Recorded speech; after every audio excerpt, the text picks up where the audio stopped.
శ్రీమాత్రే నమః. అందరికీ అమ్మవారి ఆశీస్సులు ఉండాలని మనస్ఫూర్తిగా అమ్మను వేడుకుంటూ, శ్రావణ మాసపు సోమవారం పరమ పవిత్రమైనటువంటి ఈ కథలను భక్తి శ్రద్ధలతో ఆలకించండి. పూర్వం ఒకానొకప్పుడు దేవగిరి అనే ఒక పట్టణంలో సుధర్ముడు అనే ఒక గొప్ప శివభక్తుడు ఉండేవాడు. అయితే అతను త్రికాల సంధ్యావందనం అలవాటైనటువంటి గొప్ప బ్రాహ్మణుడు. నిరంతరం కూడా శివభక్తి అలవాటు పడినటువంటి మనసున్నవాడు. భగవంతుడి యందు మనసు రమించడం చేత తనకిది ఉన్నదని కానీ, తనకిది లేదని కానీ ఎప్పుడూ కూడా ఎలాంటి భావన చేసేవాడు కాదు. తనకు ఒకటి లేకపోవడం కూడా ఈశ్వరుడి యొక్క అనుగ్రహమే అని చెప్పి అనుకోగలిగేటటువంటి సంపన్నతమైనటువంటి హృదయం కలిగినవాడు. ఆయన భార్య పేరు సుదేహ. ఆమె మహా సౌందర్యవతి, సౌశల్యవతి. భర్తను ధర్మమునందు నిరంతరం కూడా అనువర్తించేటటువంటి స్వభావం కలిగినటువంటి తల్లి. చాలా కాలం అలా ఉంటూ ఉండగా వీరిద్దరికీ సంతానం కలగలేదు. ఆమె దీని గురించి ఎప్పుడూ కూడా బాధపడుతూ ఉండేది.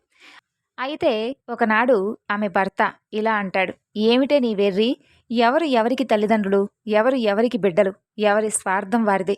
మరి అటువంటి బిడ్డల కోసం ఎందుకు నీకు ఇంత అలజడి? నువ్వు ఈ సంబంధాన్ని ఈశ్వరుడు ఎందు పెట్టు, తరిస్తావు. నీతో పాటు నేను కూడా తరిస్తాను. ఈ బిడ్డలు సంసారం మనం తరించడానికి ప్రతిబంధకములు. అందుకని చెప్పి మరొక ఆలోచన లేకుండా ఈశ్వరుడు ఎందు మనసు పెట్టు అని చెబుతాడు. ఆ మాటలు విన్న తర్వాత ఆవిడ తన మనసును సర్దుకుంటుంది. అలా ఉండగా తరువాత ఒకనాడు ఆమె పొరుగింటికి వెళ్తుంది. ఆ సందర్భంలో స్త్రీల మధ్య ఏదో వాదులాట జరుగుతూ ఉంటుంది. ఇక సుదేహ తనకు తెలిసినటువంటి ఒక మంచి మాట వారికి చెబుతుంది. అది విన్నటువంటి పక్కావిడ, చెప్పడానికి నీకున్నటువంటి యోగ్యత ఏమిటి? యోగ్యత ఏమిటా అని అంటుంది. ఆమె మాటలకు ఆమె మాటలకు సుదేహ చాలా బాధపడుతుంది. జరిగిందంతా కూడా భర్త దగ్గరకు వెళ్ళి చెబుతుంది. అప్పుడు ఆయన ఇలా అంటాడు, నేను ఎంత చెప్పినా కూడా నీవు బిడ్డల గురించి ఆలోచిస్తున్నావు. మనసును పరమేశ్వరుడి వైపు మరల్చుకోలేకపోతున్నావు. బిడ్డలు కలగకపోవడానికి దోషం నీదో నాదో తేల్చడానికి ఒక పరీక్ష పెడతాను. ఈ విషయాన్ని ఆ పరమేశ్వరుణ్ణే అడుగుతానని చెప్పి చెబుతాడు. తరువాత ఆవిడకు కూడా చెప్పకుండా ఒక పరీక్ష పెడతాడు. 2 పూలదండలు తెచ్చి భగవంతుడి పాదాల దగ్గర పెడతాడు. 2 పువ్వులు పెట్టి ఆయన శివుడికి ఒక విజ్ఞాపన చేస్తాడు. ఒకవేళ నా యందు కనుక బిడ్డలు పుట్టడానికి దోషం ఉంటే ఆవిడ ఈ దండ ముట్టుకుంటుంది. ఒకవేళ మాకు అదృష్టం రాసిపెట్టుంటే ఆవిడ మరొక దండ ముట్టుకుంటుందని చెప్పి, ఈశ్వర ఇది నీ సంకల్పమే కాబట్టి మాకేదో ఒకటి తేల్చి చెప్పాలని చెప్పి దండలు అక్కడ పెట్టి భార్యతో ఈ దండల్లో ఒకదాన్ని ముట్టుకో అని అంటాడు. ఆయన ఏ దండ ముట్టుకుంటే పిల్లలు పుడతారని చెప్పి సంకల్పం చేశాడో దాన్ని విడిచిపెట్టి రెండవ దండను తీస్తుంది. అప్పుడాయన తమ ఇద్దరికీ ఇక సంతానం కలగదని, ఇక సంతానం గురించి తనను ప్రశ్నించవద్దంటూ పరమేశ్వరుడు ఎందే మనసును పెట్టాల్సిందిగా చెబుతాడు.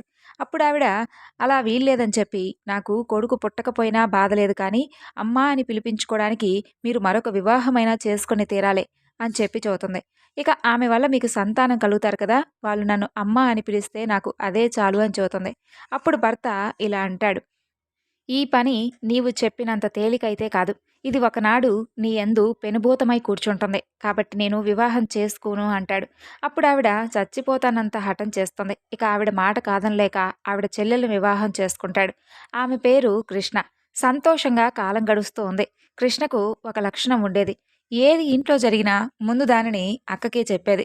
భర్త కూడా పెద్ద భార్యను గౌరవించమని చెప్పి మసులుకోమని చూతాడు. ఇక ఆవిడ ప్రతిరోజు 101 పార్థివ లింగాలకు అర్చన చేస్తూ ఉండేది.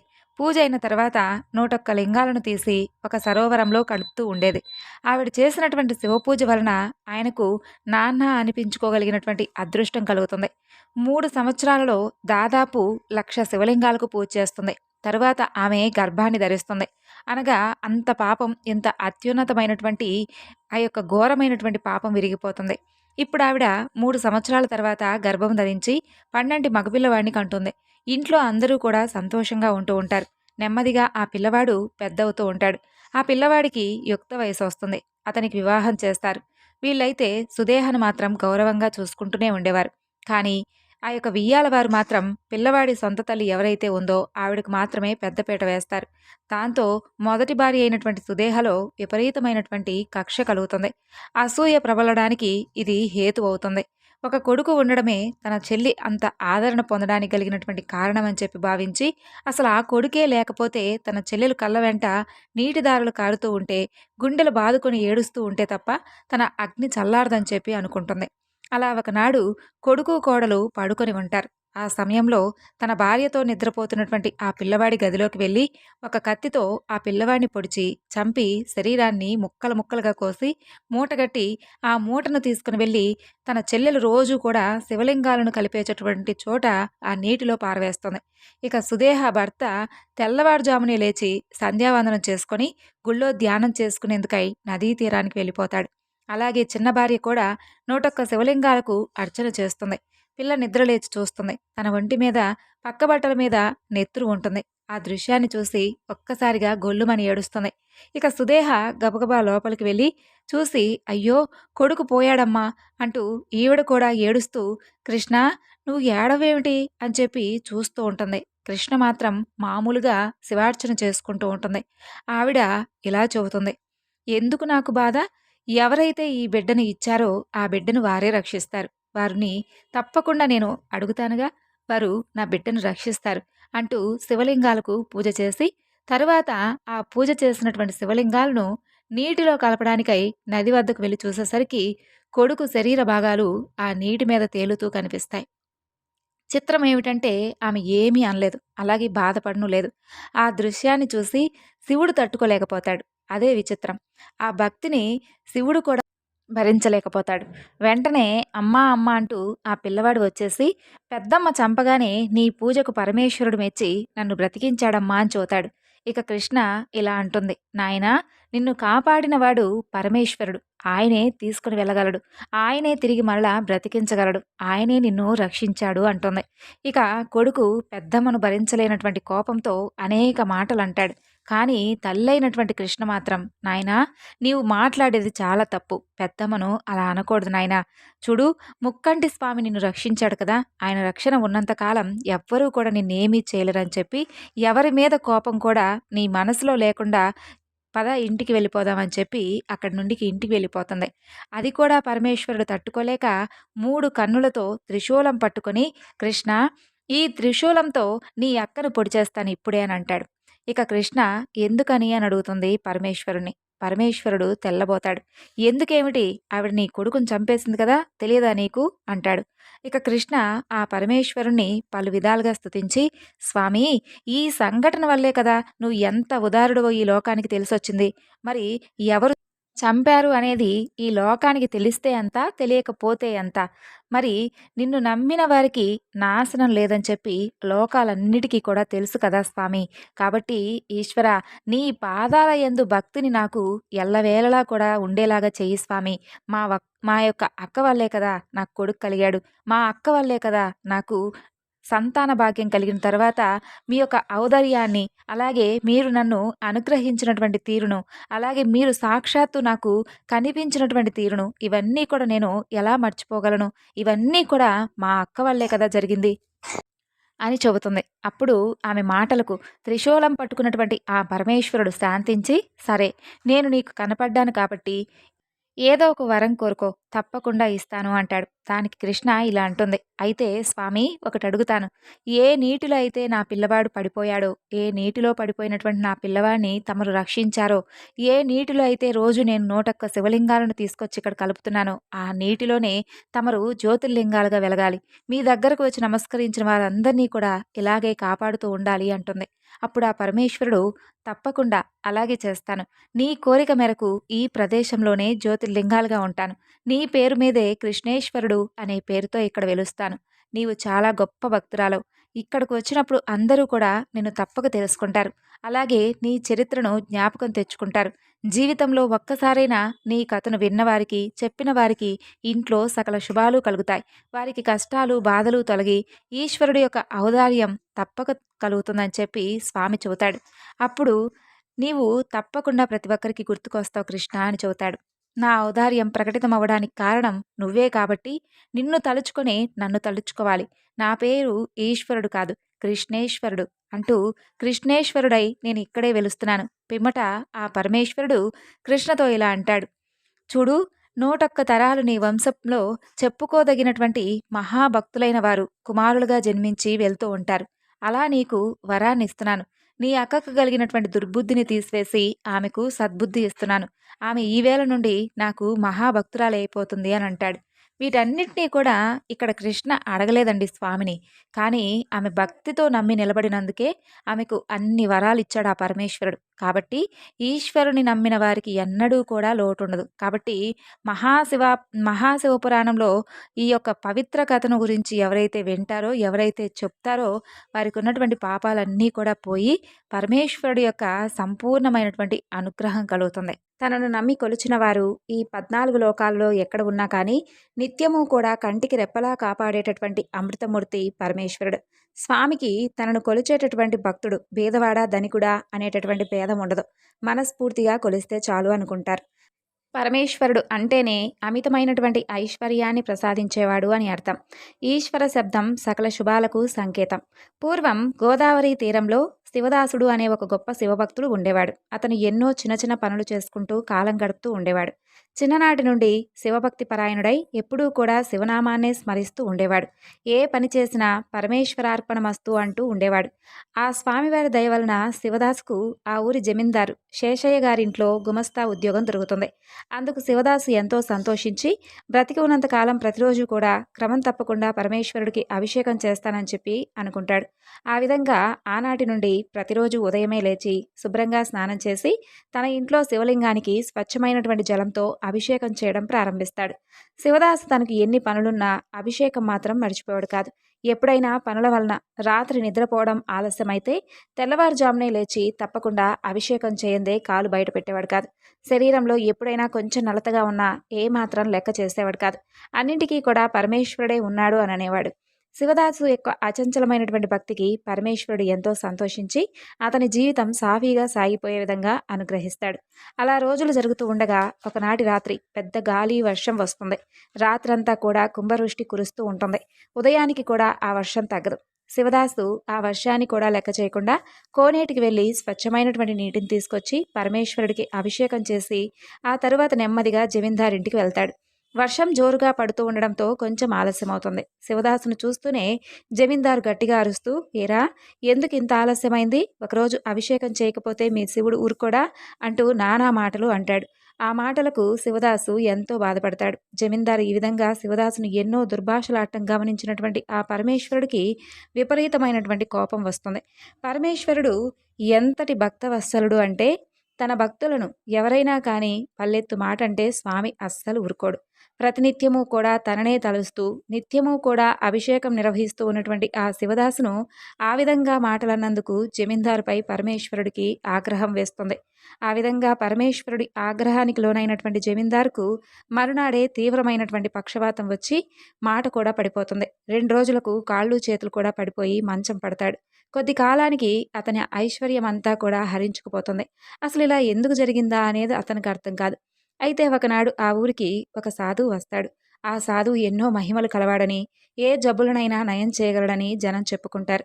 జమీందార్ భార్య ఆ సాధువును కలిసి ప్రాధేయపడితే అతను దయతలచి జమీందారును చూడటానికి ఇంటికొస్తాడు. ఒకసారి కళ్ళు మూసుకొని ధ్యానం చేసి జమీందారుతో ఇలా అంటాడు, నాయనా, నీవు కొంతకాలం క్రితం పరమేశ్వరుడికి ఎంతో ప్రియభక్తుడైనటువంటి శివదాసును అనవసరంగా దూషించావు. ఆయన పరమేశ్వరుడు ప్రియభక్తుడు. అతన్ని ఆ విధంగా దూషించడం వలన స్వామి ఆగ్రహానికి లోనయ్యావు. అందువల్ల ఈ అనర్థాలన్నీ జరిగాయి అని చెప్పి జమీందార్ భార్య వైపు తిరిగి, అమ్మా, శివదాసును రేపే మీ ఇంటికి పిలిచి అతని కాళ్ళు కడిగి పూజించండి అని చెబుతాడు. అప్పుడు పరమేశ్వరుడు తప్పక సంతోషిస్తాడని, మీ బాధలన్నీ తొలగిపోతాయని చెబుతాడు. ఆ మరుసటి నాడే శివదాసును జమీందారు దంపతులిద్దరూ కూడా వారింటికి పిలిచి చక్కగా తమ తప్పును మన్నించమంటూ వేడుకుంటారు. అతని కాళ్ళు కడిగి ఆ నీటిని ఆ దంపతులిద్దరూ కూడా తలపై చల్లుకుంటారు. అంతే, జమీందారుకు ఉన్నటువంటి అనారోగ్యం ఒక్కసారిగా మాయమైపోతుంది. సంపూర్ణమైనటువంటి ఆరోగ్యంతో లేచి నిల్చుంటాడు. ఆ దంపతులిద్దరూ కూడా ఎంతో సంతోషించి శివదాసుకు నమస్కరించి పరమేశ్వరుని ఎన్నో విధాలుగా స్తుతిస్తారు. జమీందారు ఆ తర్వాత గొప్ప శివభక్తుడై ప్రతినిత్యము కూడా పరమేశ్వరుడికి అభిషేకం చేస్తూ కాలం గడుపుతాడు. ఆ ఊరిలో చక్కని శివాలయాన్ని కూడా నిర్మించి జీవించి ఉన్నంతకాలం సుఖంగా జీవించి చివరికి ముక్తిని పొందుతాడు.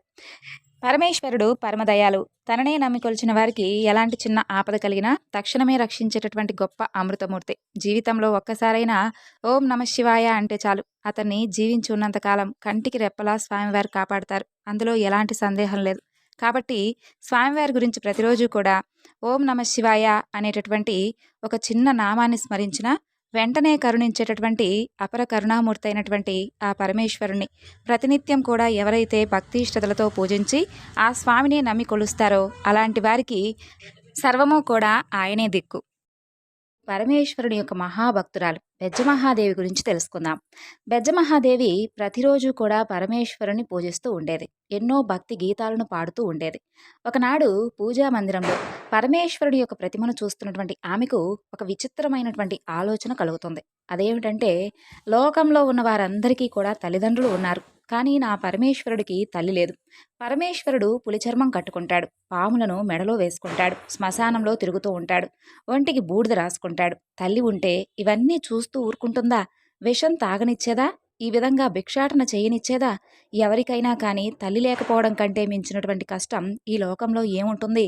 అదే తల్లి ఉంటే బిడ్డలను దగ్గర నుండి ఆలనా పాలనా చూసుకుంటూ ఉండేది. పెళ్లి పేరంటాలు చేస్తుంది. తల్లి ఉంటేనే కదా అందరికీ ఆ భాగ్యం దక్కేది.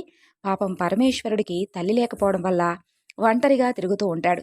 ఎవరో ఎందుకు, పరమేశ్వరుడికి నేనే తల్లినవుతాను, పరమేశ్వరుడికి పెంచినటువంటి తల్లిని అని అనిపించుకుంటానని చెప్పి అనుకుంటుంది బెజ్జమహాదేవి. ఆ విధంగా అనుకున్నదే తడవుగా శిశువు అంతటి పరిమాణంతో ఉన్నటువంటి శివుడి ప్రతిమను తయారు చేస్తుంది. దానినే శిశువుగా భావించి లాలించి ముద్దాడుతుంది. కాళ్ల మీద పడుకోబెట్టుకొని తలంటు స్నానం చేయిస్తుంది. నలుగుతో శరీరం అంతా కూడా రుద్దుతుంది. దోసిలతో నీళ్లు తీసుకుని పొట్ట మీద చరుస్తూ పోస్తుంది. కళ్ళల్లోకి నీళ్లు పోకుండా నుదురు మీద అరచేయి అడ్డం పెట్టి స్నానం చేయిస్తుంది. స్నానం అయిపోయిన తర్వాత చెంబుతో నీళ్లు తీసుకొని శివుని చుట్టూతా తిప్పి దిష్టి తీస్తుంది. మెత్తని గుడ్డతో ఒళ్ళు తుడుస్తుంది. తుడిచిన తర్వాత ధూపం వేసి ఉయ్యాలలో పడుకోబెడుతుంది. అలా ఊపుతూ జోలపాట పాడుతుంది. 3 కళ్లకు కాటుక పెడుతుంది. ఆ ప్రతిమను శిశువుగా భావిస్తూ దొంగాటలాడుతుంది. ఒక వేలును ఆసరాగా ఇచ్చి నడకలు నేర్పుతుంది.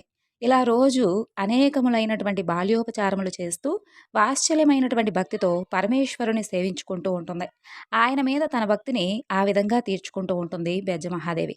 ఆమె తల్లి ప్రేమను చూసి ముగ్ధుడైనటువంటి హరుడు ఆమె కోరిన విధంగా 5 ఏళ్ల బాలుళ్లా ప్రవర్తించేవాడు. ఆమె కొంగు పట్టుకుని తిరుగుతూ ఆమె యొక్క ఉపచారాలన్నీ కూడా ఆనందంగా స్వీకరిస్తూ ఉండేవాడు. ఒకే రోజు ఆమె భక్తిని పరీక్షించాలని చెప్పి పరమేశ్వరుడు నిశ్చయించుకుంటాడు. ఆ విధంగా ఒకనాడు ఏదో రోగం వచ్చిన వాళ్ళ వెన్న తినిపించపోతే తినేవాడు కాదు, పాలు పట్టపోతే నోరు తెరిచేవాడు కాదు, పెదవులు బిగించి మాట్లాడకుండా ఉంటాడు. అయ్యా, ఏమైందయ్యా నీకు? ఇలా అయిపోతున్నావేమిటి? ఎవరు ఏది పెడితే అది తింటావు కదా. ఒక భక్తుడు మాంసం నివేదన చేస్తే తిన్నావు, ఇంకొక భక్తుడు నెత్తి మీదకెక్కి తొక్కితే తొక్కించుకున్నావు. నీవింత అమాయకుడు కాబట్టే అందరూ కూడా నిన్నిలా చేస్తున్నారంటూ నిష్ఠూరాలాడుతుంది. ఎంత దిష్టి తగిలిందో ఏమోనమ్మా నా బిడ్డకు అని చెప్పి దిష్టి కూడా తీసివేస్తుంది. ఎన్ని చేసినా కూడా పరమేశ్వరుడికి తగ్గలేదు. అయ్యో, ఎందుకలా నీ శరీరం చల్లగా మారిపోయింది? ఈ రోగం ఏదో నాకొచ్చినా బాగుండేది కదా. మాట్లాడవేమిటయ్యా, ఓ దైవమా, నా బిడ్డను రక్షించలేవా అంటూ పరిపరి విధాలుగా వాపోతుంది. అలా ఎన్ని ఉపచారాలు చేసినా పరమేశ్వరునిలో ఏ మార్పు రాదు. జరగరానిదేమైనా జరిగితే నేనెలా బ్రతకాలయ్యా? ఒంటరిగా బ్రతికే ధైర్యం ఇక నాకు లేదు. ఆ పాడు రోజేదో నా పాలిట పడకముందే ఈ గుక్కెడు ప్రాణం కుటుక్కుమనిపించుకుంటానంటూ తల శివలింగానికేసి కొట్టుకుంటూ ఉంటుంది. నుదురు చిట్లుతుంది, రక్తం ధారగా కారుతుంది. అంతలో ఒక అద్భుతం జరుగుతుంది. కళ్ళు మిరమిట్లు గొలిపే విధంగా మెరుపులు మెరుస్తాయి. పెలపెలమంటూ శబ్దాలొస్తాయి. శివలింగం స్థానంలో పులి చర్మాన్ని ధరించి మెడలో నాగాభరణంతో జటాజూటంలో నిలవంకతో పరమేశ్వరుడు ప్రత్యక్షమవుతాడు. ఇక బెజమహాదేవి తన యొక్క తల శివుడి తొడను ఆనుకొనుంటుంది. ఆమె నుదుట రక్తం అదృశ్యమవుతుంది. ఆమె తల మీద చేయి వేసి, అమ్మా లే అని అంటాడు ఆప్యాయంగా. బెజమహాదేవి తలెత్తి చూస్తుంది. చూస్తే ఎదురుగా ప్రసన్నమైనటువంటి వదనంతో పరమేశ్వరుడు, ఆ వెనుక పార్వతీదేవి, నంది, భృంగి వంటి ప్రథమ గణాలు అందరూ కూడా కనిపిస్తారు. నీ ప్రయత్నాన్ని మానుకో అమ్మా, నీ భక్తిని నేను మెచ్చాను, నీకేం వరం కావాలో కోరుకో, తప్పకుండా ప్రసాదిస్తానంటాడు. నాకు వరం ఎందుకయ్యా? ఇప్పుడు రోగంతో బాధపడుతుందెవరు? నువ్వా నేనా? నువ్వే కదా. ఏ అనారోగ్యం లేకుండా సంపూర్ణ ఆరోగ్యవంతుడివై ఉంటే అంతకన్నా ఈ తల్లికి కావలసిందేముంటుంది తండ్రి? నాయనా, నీవు సంతోషంగా ఆరోగ్యంగా ఉండాలి అని అంటుంది అమాయకత్వంగా. ఆమె యొక్క వాత్సల్యమైనటువంటి భక్తికి పరమేశ్వరుడు ఎంతో ఆనందిస్తాడు. అమ్మా, నీలాంటి తల్లి ఉంటే అసలు నాకు రోగం ఎందుకొస్తుందమ్మా? నువ్వు నాకు తల్లివి. కాబట్టి ఈ ముల్లోకాలకు కూడా తల్లివే. కాబట్టి ఈ ముల్లోకాలన్నిటికీ కూడా నీవు ముత్తలివి. ముత్తవ్వ అనే పేరుతో గొప్ప ప్రఖ్యాతి పొందుతావమ్మా. అంత్యములో కైలాసానికి చేరుకుంటావు అని ఆశీర్వదించి అందరితో పాటుగా పరమేశ్వరుడు అక్కడి నుండి అంతర్ధానమవుతాడు. పూర్వం శబరి నదీ తీరమందున ఒక అరణ్యంలో కులీనుడు అనే ఒక బోయవాడు తన భార్యా బిడ్డలతో నివసిస్తూ ఉండేవాడు. తనకు వేట తప్ప మరొక ఆలోచన అనేది లేదు. కడుమూర్ఖుడు. వేటకు వెళ్ళడం, జంతువులను చంపడం, వాటిని కాల్చి తిని తాను తన భార్యా బిడ్డలకు తినిపించడం, ఇవి తప్ప మరేమీ కూడా తెలియదన్నమాట అతనికి. అయితే జంతువులను వేటాడటంలో ఎంతో నేర్పు కలిగినవాడు. క్రూర మృగాలు సహితం ఆ బోయవాడిని చూసి భయపడి పారిపోయేవి. అందువలన అతను వనమంతా కూడా నిర్భయంగా తిరుగుతూ ఉండేవాడు. అయితే ఒకనాడు ప్రతిరోజులాగా వేటకు వెళ్లేందుకై బయలుదేరి వెళ్తాడు. ఆనాడు జంతువులేమీ కూడా అతని కంట పడలేదు. సాయంకాలం అవుతుంది. ఒట్టి చేతులతో ఇంటికి వెళ్లేందుకు అతని మనసు అస్సలు అంగీకరించకపోవడం వలన పొద్దుగూకి పోవచ్చులే అని చెప్పి అక్కడే ఉన్నటువంటి మారేడు చెట్టు పైకెక్కి ఒక్క జంతువైనా రాకుండా ఉంటుందా అనుకుంటూ ఎదురు చూస్తూ ఉంటాడు. అలా తెల్లవారుతున్న సమయంలో చలి ఎక్కువగా ఉండేటటువంటి ఆ సమయంలో మంచు బాగా కురుస్తూ ఉంటుంది. ఇక కొమ్మలను దగ్గరకు లాక్కొని వాటితో తన శరీరాన్ని కప్పుకుంటాడు. ఆ కొమ్మలకు ఉన్నటువంటి కొన్ని ఎండుటాకులు రాలి చెట్టు కిందే ఉన్నటువంటి శివలింగం మీద పడతాయి. ఆ రోజు మహాశివరాత్రి. అందులోనూ ఆ బోయవాడు రాత్రంతా తిండి తినక జాగరణలో ఉంటాడు. అయితే అతనికి ఏమీ తెలియకపోయినప్పటికీ మారేడు పత్రములు శివలింగంపై పడ్డాయి కాబట్టి ఇంకేముంది, శివరాత్రి మహిమ ఆ బోయవాడికి సంప్రాప్తిస్తుంది. మాఘమాసంలో కృష్ణపక్ష చతుర్దశి రాత్రి అంతా కూడా జాగరణ, పైగా శివలింగంపై బిల్వపత్రాలు పట్టడం వలన, పైగా తిండి లేక ఉపవాసం ఉండినవాడు అవడం వలన ఇవన్నీ కూడా ఆ బోయవాడికి మేలు చేసినవిగా మారతాయి. ఇక జరామరణాలకు హెచ్చు తగ్గులు కానీ శిశువృద్ధులు కానీ లేవు కదా. పూర్వజన్మలో చేసుకున్నటువంటి పాప పుణ్యాలను బట్టి మానవుడు తన జీవితాన్ని గడపవలసిందే. మరికొన్ని సంవత్సరాలకు ఆ బోయవాడికి వృద్ధాప్యం కలిగి మరణం ఆసనమయ్యేటటువంటి వేళ ప్రాణాలు విడిచిపెడతాడు. వెంటనే యమభటులు వచ్చి అతని ప్రాణాలు తీసుకుపోతూ ఉండగా కైలాసం నుండి శివదూతలు వచ్చి యమదూతల చేతిలో ఉన్నటువంటి ఆ బోయవాడి జీవాత్మను తీసుకొని పరమేశ్వరుడి దగ్గరకు వెళ్తూ ఉంటారు. అయితే యమభటులు చేసేది లేక యముడితో జరిగినటువంటి విషయం అంతా చెబుతారు. వారి మాటలు విన్నటువంటి యమధర్మరాజు కొంత తడు ఆలోచించి పరమేశ్వరుడి వద్దకు వెళ్తాడు. శివుడు, పార్వతి, గణపతి, కుమారస్వామి, నంది, తుంబుర, నారద గణాలతో ఆ కొలువు తీరు ఉన్నటువంటి కైలాసంలోకి యమధర్మరాజు అడుగు పెడతాడు. ఆ సమయంలో యముడు వచ్చి పరమేశ్వరుడికి నమస్కరిస్తాడు. ఉమాపతి యముణ్ణి దీవించి ఉచితాసనమిచ్చి కుశల ప్రశ్నలు అడిగి వచ్చినటువంటి కారణం ఏమిటి అంటూ ప్రశ్నిస్తాడు. అప్పుడు యమధర్మరాజు, మహేష, చాలా దినాలకు మీ దర్శన భాగ్యం కలిగినందుకు చాలా ఆనందిస్తున్నాను స్వామి. నా రాకకు కారణం ఏమిటంటే ఇంతకు ముందు మీ దూతలు తీసుకువచ్చినటువంటి ఆ బోయవాడు మహాపాపి, క్రూరుడు, దయా దాక్షిణ్యాలు లేకుండా అనేక జీవహింసలు చేశాడు స్వామి. ఒక దినమున అంటే మహాశివరాత్రి నాడు తాను యాదృచ్ఛికంగా జంతువులు దొరకపోవడం వలన తిండి తినలేదు. ఆ రాత్రి చలిబాధకు తట్టుకోలేక బిల్వపత్రాలను కప్పుకున్నాడు. జంతువులను వేటాడేందుకై రాత్రి అంతా కూడా మెలకువగా ఉన్నాడు. కానీ చిత్తశుద్ధితో తాను శివలింగాన్ని పూజించలేదు కదా. కాబట్టి అతన్ని కైలాసానికి తీసుకుని వచ్చుట భావ్యమా? అంత మాత్రమునే అతనికి కైవల్యం దొరుకునా స్వామి అంటూ యమధర్మరాజు విన్నవించుకుంటాడు. అప్పుడు పరమేశ్వరుడు యమధర్మరాజును, యమ, ప్రీతికరమైనటువంటి మహాశివరాత్రి పర్వదినమున బిల్వపత్రములు నాపైన వేసి తిండి లేక జాగరణతో ఉన్నటువంటి ఆ బోయవాడు కూడా పాప విముక్తుడు కాగలడు. అదెలా అంటే ఆ బోయవాడికి కూడా ఆ వ్రతఫలం దక్కవలసిందే కదా. ఆ బోయవాడు పాపాత్ముడే అయినప్పటికీ ఆనాటి రాత్రి శివరాత్రి, ఆ యొక్క శివరాత్రి వ్రతమహిమ వలన నా ఈ సాయుధ్యం అతనికి ప్రాప్తించింది అంటూ పరమేశ్వరుడు యముడికి వివరిస్తాడు. ఇక యమధర్మరాజు చేసేది లేక చంద్రశేఖరుడి వద్ద నుండి వీడ్కోలు తీసుకొని అక్కడి నుండి వెళ్ళిపోతాడు. కాబట్టి తెలిసి చేసినా తెలియక చేసినా స్వామివారి పూజ చేసినా స్వామివారి నామస్మరణ చేసినా కానీ విన్నా కానీ ఎన్నో జన్మల పుణ్యఫలం లభిస్తుంది. మరి పరమేశ్వరుడు భక్త సులభుడు కదా. రోజులో ఎవరైనా ఒక్కసారైనా ఆయన నామాన్ని మనసులో తలుచుకున్నా చాలట, జీవితం అంతా కూడా శుభప్రదంగా గడుస్తుంది. ఎటువంటి ఆపదలు దరిచేరకుండా ఆ స్వామి అపమృత్యు భయం లేకుండా చేస్తాడు. సర్వ శుభాలను కలిగించేలా చేస్తాడు.